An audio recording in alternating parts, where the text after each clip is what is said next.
Hey everybody, Azile here, back with another episode of Job Suitability Not Included.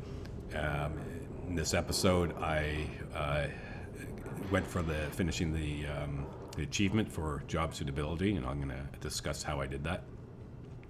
Also, I'm kind of taking some of the feedback I've been getting from comments and people who've been messaging me as to how I'm doing my videos. So before, what I had been really doing is kind of stopping my play after a certain amount of time and then just basically going over everything that I had done so far. So almost like saying, okay, so I built this, here's how this works, I did this is how this works, and so on. Oh, here's what happened in the past. However, I think that what people would like to see is still that kind of stuff where I'm explaining the systems I use and what I'm up to, but more of a chronological, like almost like a let's play where I'm more or less like getting more clips as I do those things instead of telling about the past. I'm showing it as it happens, but not like recording hours of footage and just letting it play live or not live, but like letting it play because a lot of this game can be quite boring when you're doing projects because you're literally just sitting there waiting for dupes to build stuff.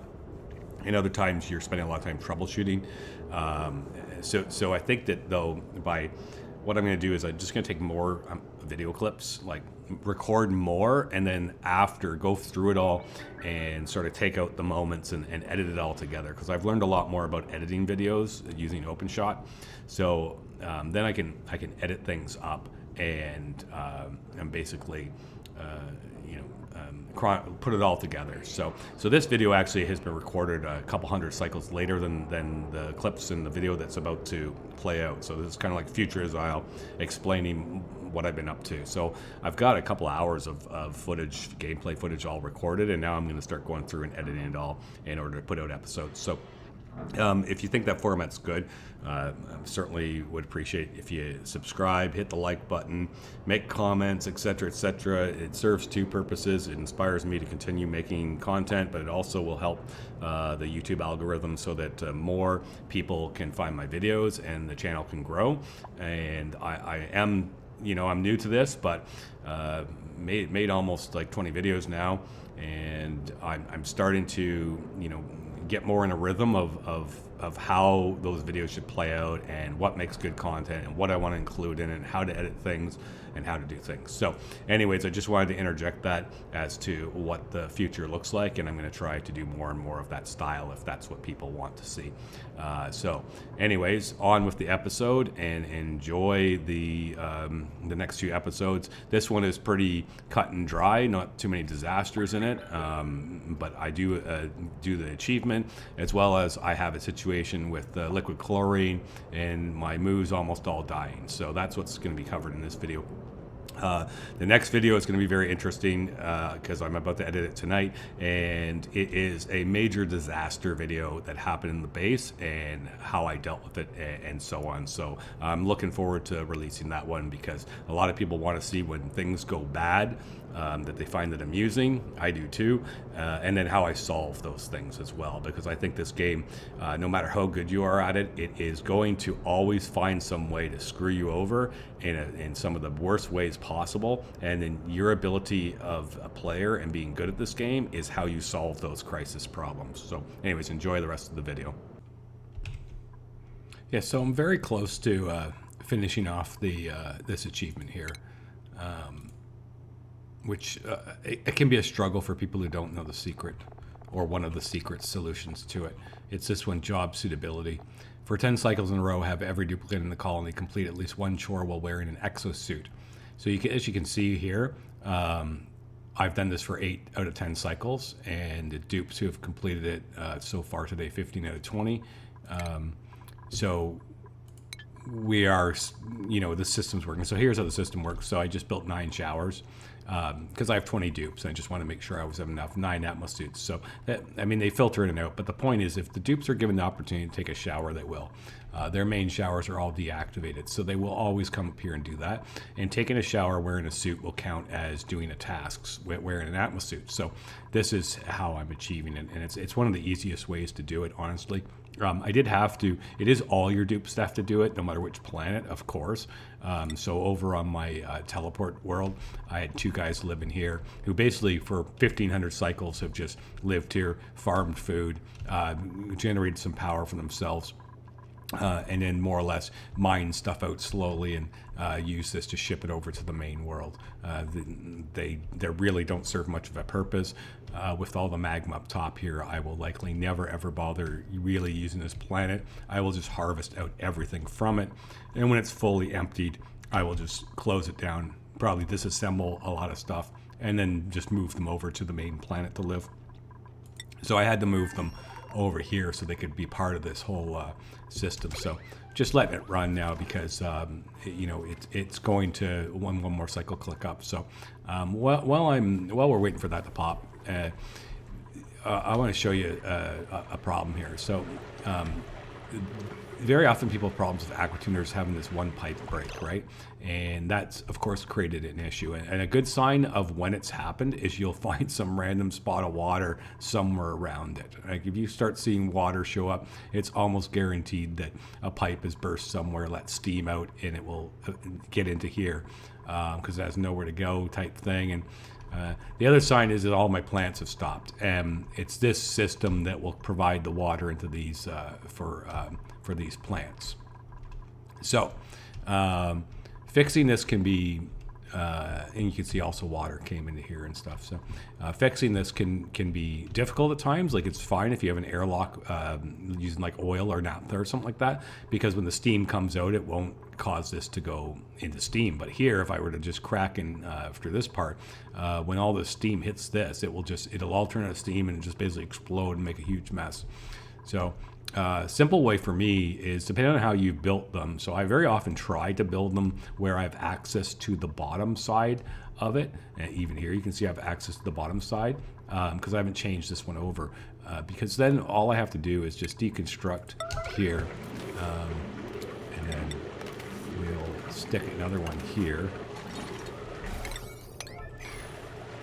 Right, and give them some priority to it, but my guys are already there. So when this one's built, now you can crack out this one, and knowing this diagonal thing is good, and knowing what you're allowed to and not allowed to do through diagonals, okay? So what you do here is now you actually have access to here for building pipes. It will let you build pipes in this way. So you just have to go find the broken pipe, tell them to deconstruct it, okay, and then stop it, and pick a good material, go back in. Just click there, the one shot. You don't have to guide it over. You can if you want, like this, but then you're going to be replacing this with other materials. Like you use the same material. You just have to have that one like that, and then tell them to build it fast. So he'll be over in 2 seconds. Boom, builds that.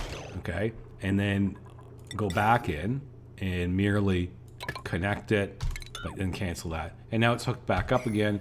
And it's functional. So the problem is here, salt water has a steamification point, or freeze point, I should say, of 7.5, which will cause the pipes to burst because it turns into ice. So 7.5, I think I'm being maybe a little aggressive. It's either that or it's just that there's a pack that gets skipped through that's cold and it ends up chilling it way too much. And I'm still trying to find workarounds to that. I've done a lot of research online about it and stuff, but I've never found a definitive answer as to how you're supposed to go about making this 100% foolproof. But I'm determined to try. Okay, so I have it 6.5, so maybe that's just a bit aggressive. So I'm just going to switch that to 7, and then this one's doing the same thing. So I'm going to switch that to 7, and I'll test that and see if that causes the problem to fix itself. So once you're done with this, breaking it out, you just need to go back and replace it. You replace this one, and when this one gets built, then you can crack out this one and so on, and it's back to normal. So that should be getting everything back on track for that issue. Yeah, so we can now break this one. So the diagonal trick is pretty useful. Remember, you can't do anything. Just like it won't let you do anything. It's like build pipes, build wires, build vents. You can do. Sometimes you can build buildings through cracks. I've had some limited success with that. I've never really been able to repair through here, so that's why I replaced it and built it again. But it still serves the function. And then you can put the last piece back in, and everything's back to normal, and then we'll monitor and see how that runs. And we should see that the water will start to go through the system again. Basically, this pulls water out of here, which is now we've cooled this down to like a nice 20 degrees. It comes out at 95, but it's dormant right now. But now we're keeping it actively cooled. Got two systems cooling it.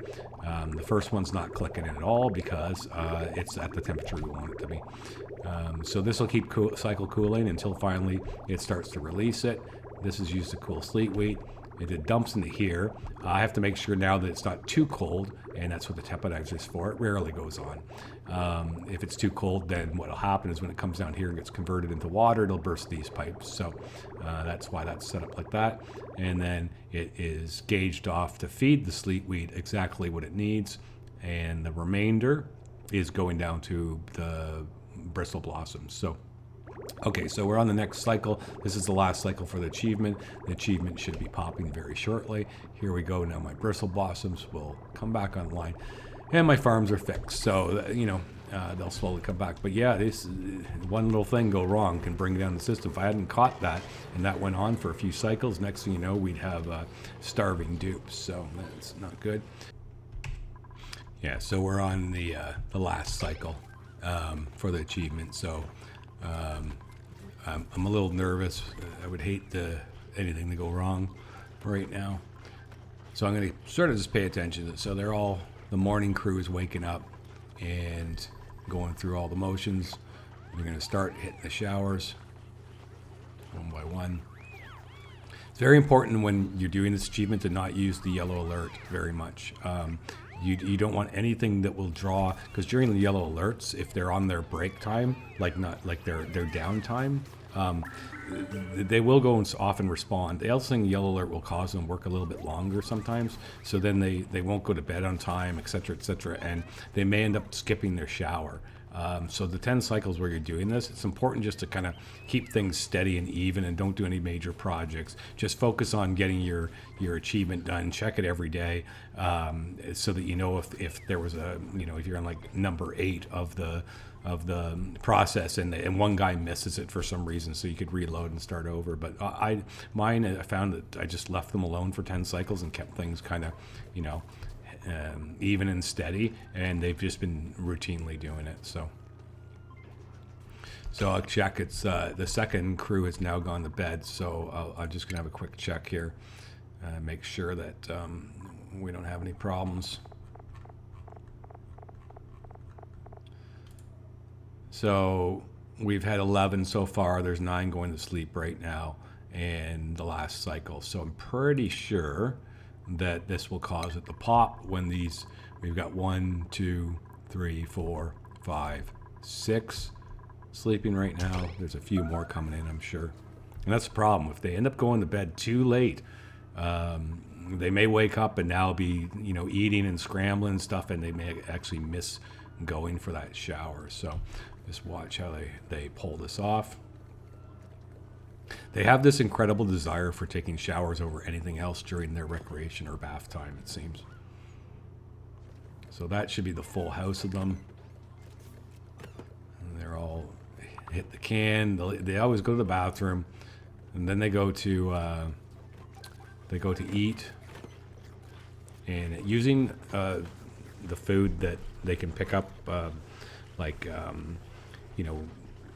can get the 2,000 kcals and carry it is important, where it's in one place. So like meal lice was terrible because they'd always go pick up 2 portions of it. So they ended up like not only eating twice as amount, but they'd be running to get the food twice as much. So here they all go. Hopefully they're all going to hit the showers. I don't see any reason why they wouldn't. And hopefully we'll see the colony achievement pop. This is the last one. And there we go. Colony achievement earned. It's also, for me, the first time I've done it on Steam. So we've had this. one is completed. And it's one more off the list. We're slowly getting rid of all the Mine the Gap. Yeah, we're about 25% of the way there. Gonna get the mining going up soon again and get that one done. So anyways, that's how that achievement works. Now I can tear all this down, reclaim the materials, and use this for another set of bedrooms if I decide I want to keep those 2 dupes over here, because I don't really see that much of a reason. I can send people back there anytime. I don't really see much of a reason to keep them over there when they could be over here actually, you know, helping out with the work that needs to be done. So here we have an interesting situation. I sent 2 dupes over to, look, they're hanging out in here, enjoying life. Sent 2 dupes with good amount of supplies and so on. They could last 30 or 40 cycles probably. It's going to be about the oxygen in the suits running out, if anything else. Anyways, so situation was this. Came here, landed, forgot just how bleak this planet is. It doesn't have any ore whatsoever. It's just bleached stone and rock, frozen chlorine and all sorts of stuff like that. So there's no resources to build the generator and the pump and all the things I would need. So, you know, you'd make a mistake like that. It's 10 tile travel to get here. So you make a mistake like that and you think, oh, you know, should I reload, or I guess I should just fly back empty and call it a day and bring back what I need. Well, instead, since they're okay with staying inside, it's really the oxygen that's limited is when they have to go outside. You just leave them here and they're not doing a whole lot. So what's the first thing that we could do to deal with this is, we'll look back here, build ourselves an interplanetary launcher. And this device is useful for sending payloads anywhere in the solar system that we want to. So as you can see, it needs radiation. So we set up 3 generators here, and it'll fire into it, and then a conveyor loader to start loading up whatever we need to start sending. We can only send 200 kilograms at a time, but you know, with 3 generators going, it's firing off about 3 payloads a cycle. And of course, you have to provide some cooling for it, so that's what this is going to be for. I'm just wiring it in. I already got it going because it takes a while for them to heat up, but you know, you just use this loop, same as I was using before. Use these awesome, I always forget what they're called, conduction panels to keep everything cool. And you just start whatever they need. You start firing it to them so they can actually not have to return and they can build. The other thing you can do as well that you may get lucky with is build a mini pod, and you can build it out of normal material. So I'm just going to stick one right here, and who knows, as the pod loads up, maybe we'll get something that we can utilize. You know, a drop of 3,000 kilograms of something, 200 steel, whatever, that'll help along. And so slowly as the materials roll in, just keep trying to build as much as you can. And if it really comes down to it, you get as much done as you can. And maybe they do have to leave, but it is one way to, you know, solve situations where as long as you can live in your spaceship and have the food and oxygen supplies you need, you can actually ship stuff quite conveniently, albeit a little bit slowly, to the planet that you're working on. So you can see by firing payloads to these guys, I've been here for a couple cycles, we've started to be able to build a lot of the infrastructure that we need for pumping stuff out. Again, the real limiter is the amount of oxygen, and we still have 1,000 kilograms of algae for pumping in. The pressure is fairly good, but here's where the Atmos suits would run out. And well, I could repurpose this. I could repurpose this to try and start pumping oxygen in. I think it might be too slow to serve that purpose. I may do that though, just to see how it will work out. I'll have to undo this, run that into it, and then see if you know, and cut it here. See if it can help fuel it up, because I don't need to quite leave yet. So I may try that and see if I can't pull this off, coming here with no materials at all, and managing to get everything set up and still pump the stuff out. So we'll see how it goes. Certainly ready to bail at any moment if I have to. Well, so we managed to barely get it built. What we're going to need, hopefully, if we fire this up, it'll work. And here's the situation. Food's okay, rad pills are okay, oxygen's okay. But not only is one of the suits worn out, there's so little left on the other one as well. Both suits are worn out. And the meat is starting to rot from the barbecue I'd been bringing in. I don't think that was such a good idea to grab meat, but whatever. It is what it is. So let's see, though. The only way we can get this afire now is going to be to make them go out and do one last mad dash for the finish line. Everything is built. We just need to fire it. I'm pretty sure it'll work.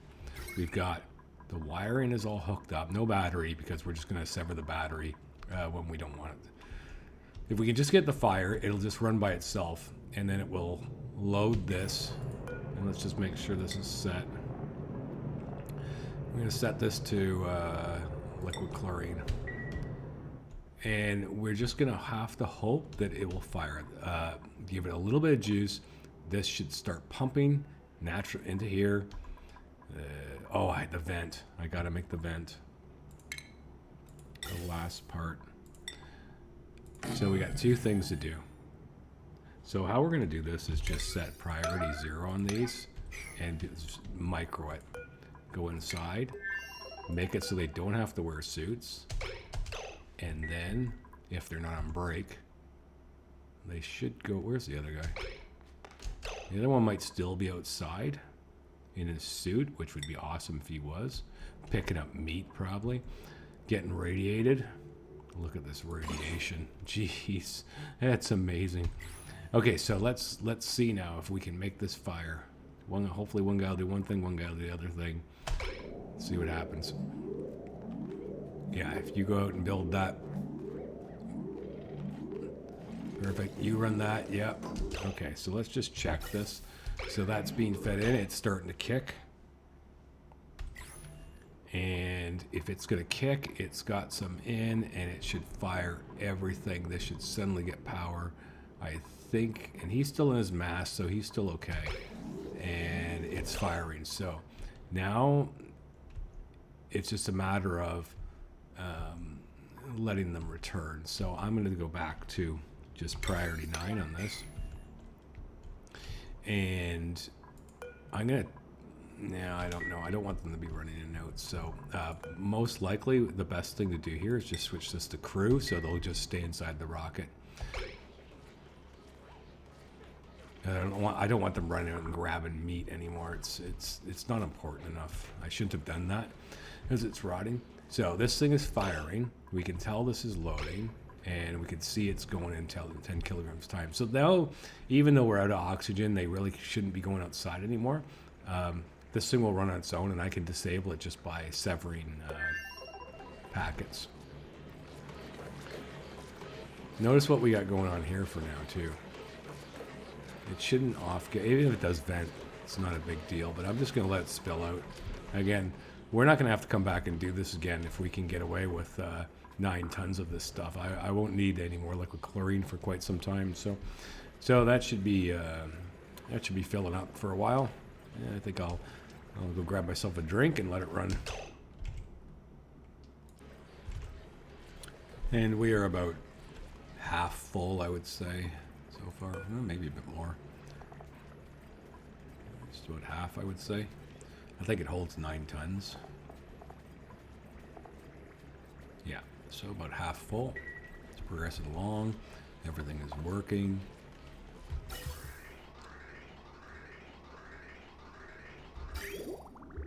Yep. And so that will fill up, and that works. And let's check on the guys inside. Yeah, there's chill and happy. Good oxygen, etc. Might just do. I've noticed there's a bit of carbon dioxide buildup. So maybe you know, just because we're here. I hate how this does this. If there's no one outside, it won't let you build. So we have to do this. Switch it to that, and that comes online. All we'll do is just do that and put a vent on there. Set priority to it all, and see if they'll build that real fast. It'll allow us to vent that carbon off while we're sitting around, and then immediately change it back to crew, and they'll both jump back inside, and now we can vent that carbon out, and that should go for a while. This one's just done with the switch. This is the way I design. I need to redesign this a little bit. I have some plans for it. When I get back, I'm going to change things around to a better dual team, because I need to have it so these Atmos suits could be getting filled off the oxygen that we bring. So the situation is actually still filling. A little bit more to go. It's a little bit more desperate than I thought. I just had a look and wondered why my plants weren't alive, and it's because the chlorine actually has run out. It just recently did. Now we have a possibility of some of these guys dying off. I think the ship will make it back in time. We're going to find out soon enough, though. That would be terrible if I lose all my moose. I'd have to then make another trip back to get more. But we'll see if we can pull this off in the nick of time. And we're just about fueled up. They've got everything set to go. Our cargoed up. Destination set. The moment we're ready, and we are going to be out of here. And so, race to get back in time to save our moose. And we'll check as soon as we get into space and see if we're going to be able to do it.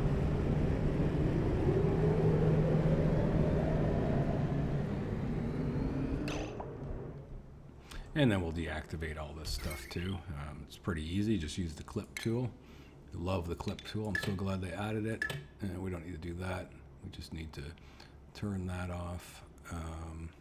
It may run still because there's no regulator, but at least nothing's drawing the power, and it will just sort of sit deactivated. So yeah, so it'll continue to burn that off. Don't think there's oh, I know how I can do this. So one way you can at least save something, just simply deactivate this. They can be added up again quite easily, and all that's going to do is cause it to shut itself down, have no fuel. So it's ready to go if I ever come back and need it again. And now we'll check, and the race against time, 5 cycles. Yeah, that's pretty tight. That's pretty tight. Any of these going to live? 5.1, 6.3, 4.2, 4.4, 4.6. Well, at least one, if not maybe 2, will live. And I think it'll be 1. I have absolutely no liquid chlorine at all. There's nothing I can do about it. It is what it is. I'll probably turn around and then go back and grab some more just to speed up the process so that the accumulation, because right now my pips aren't getting their brackine, and that's no good. So maybe I'm going to fill this. This takes 27 tons. I may make another trip, grab a bunch of moos, grab some more cargo, etc. See how it goes. But you know, glad that I'm finally doing space missions. My other 2 rockets have returned with payloads from mining their points of interest, unloaded all that. So I got a bunch of algae, various things that I need. More gold, I'm sure. You can check here. Yeah, but I'm going to send them back out very shortly to do another mining run once they're resupplied, and I'm going to turn on the steam soon. The guys came back from the other planet.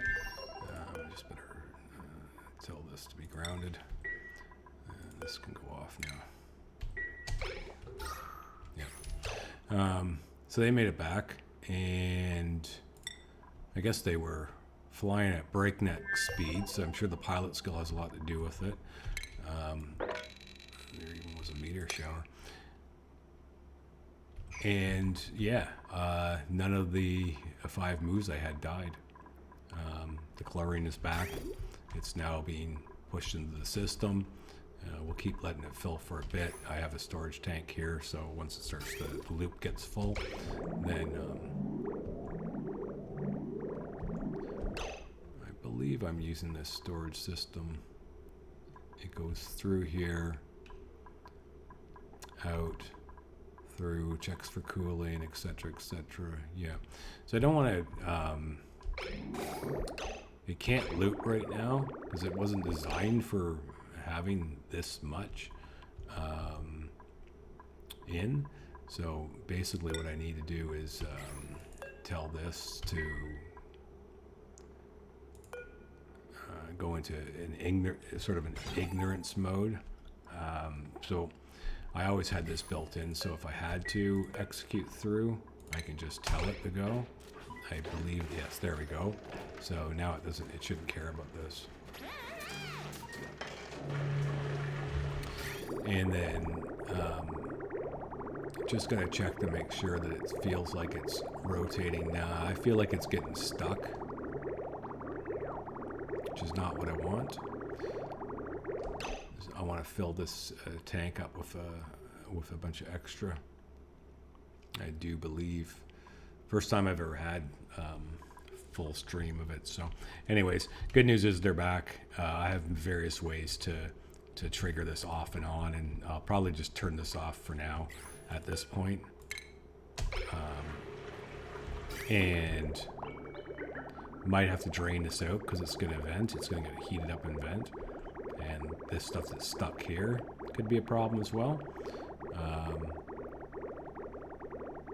The easiest way to solve that quickly is to just sever that and then let this tank fill up and then drain this out. And then to contain the stuff that's pouring in so it doesn't go through here, you just have to go here and tell it we don't want this anymore, and then you can turn this back on again. Having lots of controls with the stuff like freezing, liquid chlorine, all that stuff, having lots of control systems along the way is so important, because the variables can change as to what you're trying to do, what you're dealing with. And like this stuff can't sit in the pipes for long, or it can get heat and then it turns to gas again. So now what's happening is all this chlorine is being stored inside here.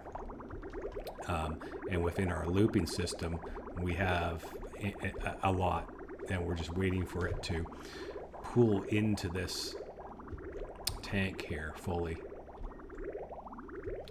And then I'm hoping once I've pooled it up in this tank, I can rehook it up and we'll get it'll start going cyclical. Because it's all about just keeping the stuff in your loop moving. Okay, so that's all of that in there. So now we want to get this back to its normal method and hook up.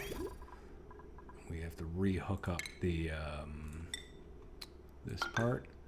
And again, you can do that and you just cancel it. Now it's hooked up. So I believe that's all I did as far as DCing things go. So have a look and see what happens. We should see it starts to rotate. Checking for cooling. And as long as we just get it where it's continuously rotating, then that's great. And then when I want to add more, I can. Because this will go for a long time. They use so little chlorine. The amount of chlorine I just brought back will last for probably 500 cycles. And it'll come back around here and it'll get stopped and told to group up. So that's all nicely lined up. And then it should trigger through. Okay, so now it's stopped. And then this should go and tell it to start processing. And then because it's always full, it should rotate into the tank, out, and just a continuous rotation, and that's what you want. all these dangerous liquids, you just want to keep them constantly in motion, and then they'll never get too hot, and then you're just always spot checking to keep them at the level you want, which is far above the 34 degrees, minus 34 when it'll turn to gas. Okay, so that's done. That's saved just in the nick of time. Anyhow, so that's the latest events that have been happening, and as I said, I'm going to start doing more of these sort of videos where I'm taking lots of footage and then editing it together, so it's more of a let's play style. So if you have any suggestions for me, of course, for the way I'm making the videos, ways that can be more interesting, etc., I'm always happy for feedback. You can leave comments. It not only provides me with some insight, but it helps the algorithm for YouTube so that more people can find my videos. If you like the video, please hit like, consider subscribing, and we'll see you in the next one.